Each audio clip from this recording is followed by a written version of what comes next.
Buenas noches. Antes que nada, un agradecimiento por esta cordial invitación a la Academia de Cirugía. Un saludo a todos ustedes. Nada más que déjenme ver cómo la controlo. Sí. Y bueno, del tema que voy a hablar hoy se llama cirugía lumbar fallida. Algunas de las cosas que llaman la atención en el transcurso de la vida profesional de un cirujano que hace cirugía de columna es enfrentarse al problema de los resultados o de los muchos buenos resultados, pero algunos malos resultados, algunos tétricos, que la verdad es que constituyen un dolor de cabeza. Son pacientes que van a vivir, no tienen ningún otro problema, generalmente otro problema de salud, de tal manera que van a cargar con su problema de columna por el resto de su vida. Hace algún tiempo una paciente que llegó a verme, platicaba yo con ella, y de una forma muy interesante la paciente me comentaba que ella lo que había hecho cuando fue a la consulta es que había ido a acompañar a su esposo a consulta. El que iba a consulta era el esposo, y ella le dijo entonces al cirujano: dice que tengo un dolorcito de rodilla. Puede ser que sea un problema de columna. Se tiene que internar ahorita mismo, le vamos a estudiar. La paciente se internó, despertó porque estuvo con analgésicos y demás, un año después prácticamente, después de 9 cirugías. Por un dolor de rodilla que aquí hay un ortopedista que podrá decir que no es en lo primero que hay que pensar en un problema de columna cuando a alguien le duele la rodilla. Sin embargo, la paciente con 9 cirugías llegó con nosotros, verdaderamente un martirio el operarla, pero así ocurre. Esta es la que viven muchísimos pacientes.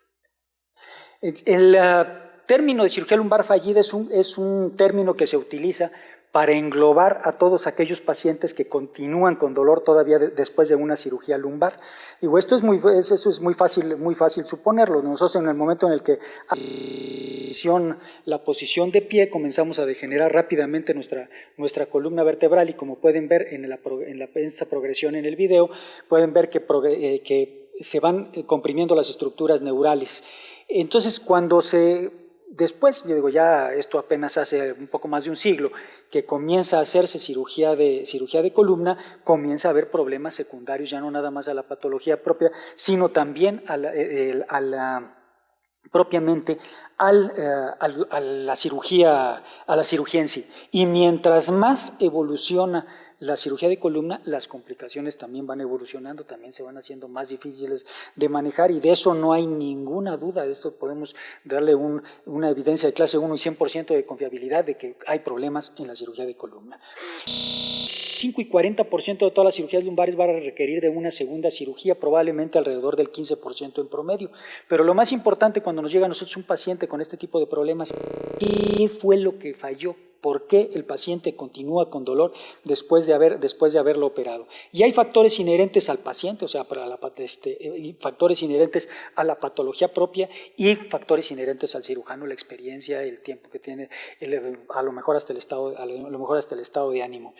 En la selección, obviamente, tienen que ver muchos aspectos: el estado psicológico, si el paciente tiene ganancia secundaria, si está buscando una incapacidad, si está buscando algún beneficio laboral, familiar, etcétera, o el estado físico, como son la edad, osteoporosis, obesidad, sedentarismo, que tétricamente nos va comiendo a todos nosotros, y este sedentarismo va favoreciendo los problemas de la columna vertebral. La otra es que cuando el paciente llega al consultorio, probablemente no sabemos explicarle qué es lo que realmente debe de esperar de una cirugía, y pasa un poquito como en la cirugía plástica, pues se tienen expectativas que probablemente no se puedan, que la realidad es que no necesariamente se pueden cumplir, pero esas expectativas son las que llevan a un paciente a atenderse y a que los resultados no le satisfagan. Cuando nosotros tenemos todos los aspectos, el aspecto clínico, radiológico, imágenes de todo tipo, neurofisiológico, y vamos juntando haces, es muy probable que tengamos mejores resultados si tenemos todos los haces en la mano, como ocurre en toda la medicina. Ahora, una vez que un paciente llega y se tiene que operar, o bueno, decidimos que tiene una enfermedad, hay que decidir también si realmente requiere la cirugía. Si el diagnóstico es el correcto, hay que pensar si el paciente debe de operarse o cuál es el resultado si el paciente no se opera. Y hay muchos procedimientos quirúrgicos en la columna vertebral, que mononucleosis, que fueron de los más antiguos, nucleotomía percutánea, disquectomía endoscópica, microdisquectomía endoscópica, disquectomía abierta, artroplastía, en fin, muchísimas cirugías en la actualidad, y todas ellas, la mayor, excelentes resultados. Cuando revisamos los artículos publicados, entre el 60 y 80% de excelentes resultados. Habitualmente cuando el procedimiento nace, aportan pero todavía muchísimo más resultados todavía mucho más satisfactorios, cosa que no necesariamente es cierto. Una cirugía se obtienen antes de 6 meses, pero la historia natural del dolor lumbar marca que después de alrededor de 12 semanas el dolor evoluciona favorablemente en la parte de los pacientes, alrededor del 80%. Si nosotros tomamos en forma intermedia el dolor, probablemente lo modifiquemos y el paciente no vaya a lograr lo que debería de haber logrado, y ese es el problema que tenemos. Algo que no vamos a saber, si el paciente iba a evolucionar mejor si no se operaba o el paciente operándose, si el procedimiento es el indicado y si está bien realizado, es otro aspecto también muy importante. Y una de las cosas que tenemos que considerar, estas que parecen a veces fantasiosas, curiosas, y que todos las comentamos en algún momento, las famosas leyes de Murphy, fallará, y si algo puede salir mal, va a salir mal. O sea, eso es definitivo. Y no hay tarea tan simple que no se pueda hacer mal. Cualquier cosa, hasta una venoclisis puede salir mal. Y tenemos que identificar si es una complicación secundaria a la cirugía, que puede haber lesiones neurales, fístula de líquido cefalorraquídeo, laminectomías innecesarias, violación de cápsulas articulares, fracturas de diversas estructuras, inestabilidad, implantes mal colocados, hueso insuficiente, infecciones, sobrecarga. Es una serie de cosas las que pueden salir mal con la cirugía. Y definir si estamos frente a un problema que no se resolvió, es decir, el paciente quedó exactamente con el mismo dolor, le produjimos un dolor nuevo, o después de un periodo de tiempo de mejoría hay factores distintos. Y tomar en cuenta que cada cirugía de columna en el mismo paciente tiene cada vez menos probabilidades de tener éxito, y a veces tratar de reordenar lo que ya hicimos nosotros mismos o lo que hizo alguien más. Mis casos no sé quién los tendrá, probablemente por ahí deben de andar. A mí me han tocado de algunos otros, muchos míos también. Pero la situación es esta: ¿cómo reordenamos todo eso? En la cirugía más frecuente, más común y más simple, que es la disquectomía, llega a haber también problemas. En una discoidectomía normalmente el 80% tiene buenos resultados, pero hay hasta el 20% de falla, y el 80% cuando recidivan exactamente en el mismo lugar. A veces el problema es que el manejo conservador tiene exactamente los mismos resultados. Aquí tenemos un ejemplo, un paciente en el que pueden ver ahí donde señala la flecha una disminución del espacio. Se le hicieron dos hemisemilaminectomías para abordarle 2 discos. El resultado es que, como pueden ver aquí, un disco residual bastante importante, que hace que posteriormente una cirugía sea mucho más compleja, porque el paciente ya no tiene la misma estabilidad, hay que quitar más hueso, y entonces el paciente termina con una cirugía mayúscula, cuando el paciente pudo haberse resuelto probablemente en la primera cirugía.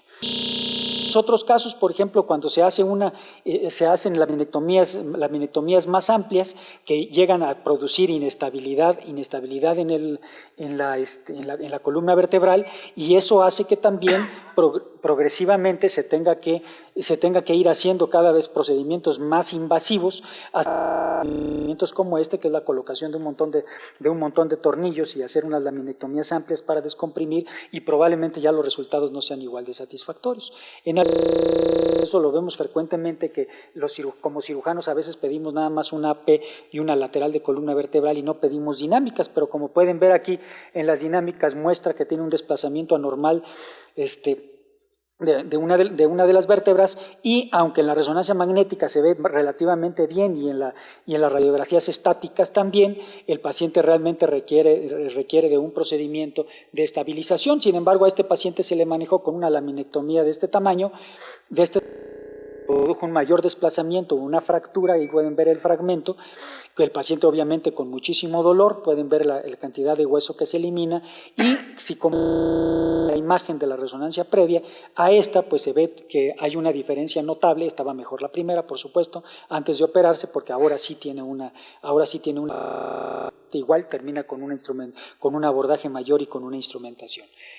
Los implantes intersomáticos, que son bastante útiles cuando se utilizan adecuadamente, el problema es cuando no se utilizan adecuadamente. En este caso pueden ver un paciente con una listesis, con un desplazamiento de una vértebra, al que se le manejó colocándole unas jaulas intersomáticas de estas que ya no usamos, que son cilíndricas, pero pueden ver que en los límites de la... Perdón, fui a la...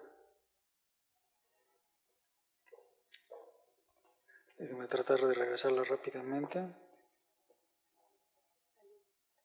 A ver si, por favor, porque yo soy de mouse, con este pad no... A ver, ¿por aquí andamos? Pues por acá. A ver. Un poquito más.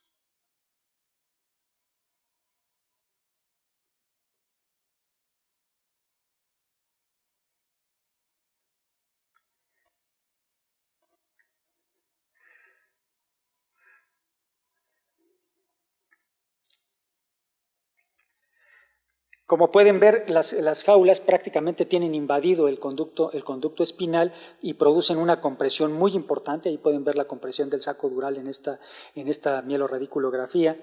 Y el paciente obviamente con mucho dolor. La tomografía muestra cómo están desplazados esos implantes hacia el conducto espinal. Hubo que sacarlos, no hay absolutamente nada de... No sea tejido cicatrizal, eso estaba suelto, y finalmente otra vez el paciente termina con una cirugía mayor, que son con implantes con tornillos. Esta colocación de tornillos transpediculares, aunque es bastante útil, cuando no se usa correctamente también es un problema. Normalmente todos sabemos cuáles son las referencias para colocar un tornillo. Como pueden ver, en la mancha amarilla es el sitio de inserción, y eso permite que el tornillo se pueda colocar satisfactoriamente como debe de ser, de tal manera que una serie de tornillos pueden ser colocados bien alineados, la dirección de los tornillos también. Entonces, ¿qué es lo que explica o qué justifica que en una radiografía ya de control estos deben de quedar bien alineados, sabiendo perfectamente bien la dirección que deben de tener? Normalmente este tipo de cirugía tiene excelentes resultados. Antes se reportaba hasta el 100%, obviamente no es cierto. Finalmente anda también como por el 85% de buenos resultados, pero hay hasta 12.5% de complicaciones relacionadas con la colocación del sistema, y la satisfacción a largo plazo apenas es del 80%. ¿Qué es lo que explica que un paciente... Ahí podemos ver los pedículos señalados en amarillo, los tornillos estén dirigidos de esta forma, y en las líneas punteadas pueden ver la dirección que deberían de llevar y por qué los tornillos. Esto normalmente es por una falta de entrenamiento suficiente en los cirujanos para la colocación de tornillos. Quienes han colocado muchos tornillos saben que no es nada fácil, y que a pesar del entrenamiento puede haber fallas, pero cuando no se tiene experiencia todavía se errores, como hacer una instrumentación con los tornillos saltados, una vértebra que no se le pone un tornillo de un lado y si se le pone en el de arriba, en fin. Y obviamente estos pacientes evolucionan en forma no satisfactoria. Pueden ver tornillos fuera,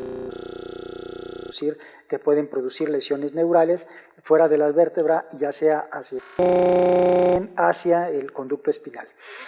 Aunque hay muchos métodos para la colocación de tornillos en forma adecuada, no siempre se logra en forma satisfactoria. Lo más común es hacerlo con fluoroscopía. Todos estamos acostumbrados a ello y normalmente se tiene buen acceso a esto. Pero hay otros métodos mucho más sofisticados, como la neuronavegación, a la fluoronavegación, con la finalidad de producir un poquito menos radiaciones. La tecnología ha ayudado favorablemente a la capacidad del cirujano para colocar una colocación adecuada de los tornillos transpediculares. No obstante, tenemos complicaciones como fractura de tornillos, desconexiones del sistema, laceraciones, daño radicular, fracturas, pseudoartrosis o sobrecargas, que tienen como consecuencia que se fracturen los sistemas, o lesiones radiculares, dolor lumbar o aumento de la movilidad en el segmento adyacente. Aquí vemos, por ejemplo, este caso en el que se le colocaron tornillos, pero vean el tamaño de la barra. Y aparte una exclusión de una raíz, uno de los tornillos, de tal manera de que se le tuvo que hacer una cirugía de revisión para recortar la barra, recortar los tornillos y de limpiar la raíz y que el paciente pudiera estar más o menos bien. En estos casos de trastornos degenerativos de la columna vertebral con una discreta listesis, pueden ver una resonancia magnética bastante aceptable. Realmente este paciente a lo mejor con ejercicio podría haber mejorado, pero bueno, lo que se le hizo fue esto, ponerle unos tornillos, pero tan separados que a la larga produjo una fractura, como pueden ver ahí, el tornillo fracturado por la colocación, porque esto obedece también a aspectos físicos, aspectos mecánicos.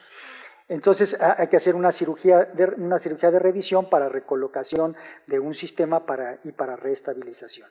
Aquí pueden ver otro caso en donde hay una fractura también de los tornillos. Esto ocurrió como 18 meses después de la...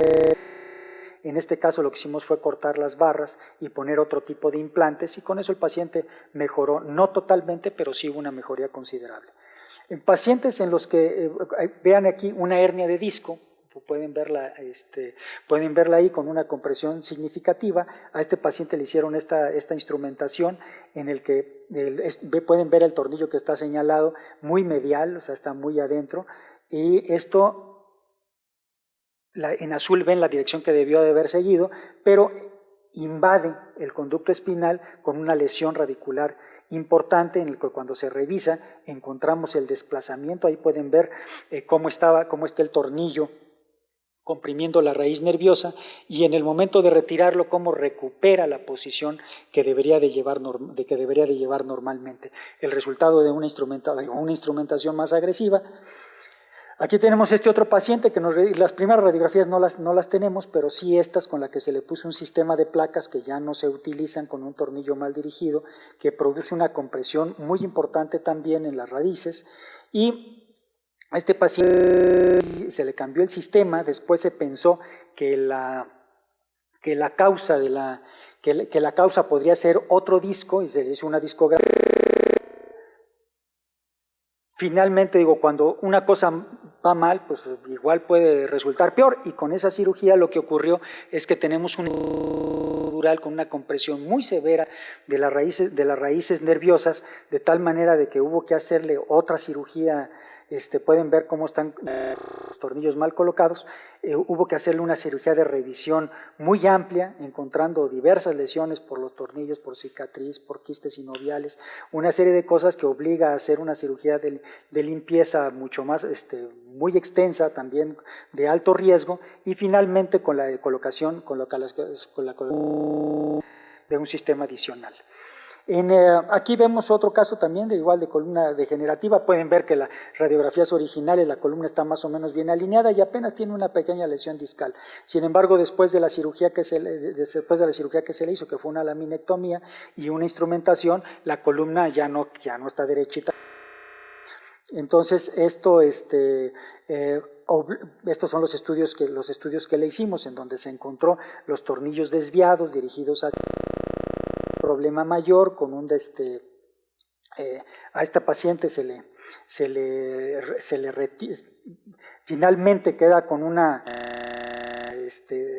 después del retiro del sistema, con una inestabilidad muy significativa, con un desplazamiento importante, ya con doble hernia de disco. Se le ponen unas jaulas por vía anterior, y como sigue a la paciente con dolor, se le pone un sistema por arriba de ese, dejando un espacio libre, no se le quita el dolor, se le vuelven a retirar, y finalmente, no finalmente, sino que la paciente todavía continúa con algo de dolor, ya con estos estudios en los que se muestra ya una lesión muy importante de las vértebras, con inestabilidad, con problema degenerativo y con compresión. Hubo necesidad de hacerle una cirugía más de revisión, y finalmente terminamos teniendo que ponerle una bomba de infusión de morfina, que es algo que se utiliza con mucha frecuencia para el manejo de este tipo de problemas. Estas instrumentaciones ya no se usan, como pueden ver, además de el riesgo que tienen de la colocación, también dejan a la columna inestable, después de 4 cirugías nos llega con esta columna vertebral, después de haberle puesto un sistema retirado y de haberle operado 4 veces en el mismo lugar el disco, ahí ven la mancha, todavía sacamos disco residual, como lo pueden ver aquí, y finalmente tenemos que hacerle una cirugía mayor, una cirugía mayor, igual con la colocación de una bomba de infusión. Finalmente hay que recordar que como cirujanos tenemos que tener muchas herramientas a la mano, porque cuando nada más todo lo queremos manejar de la misma manera, y eso pues puede conducir a problemas importantes. Diferentes métodos quirúrgicos, hay que recordar que todo sirve para algo, pero nada sirve para todo.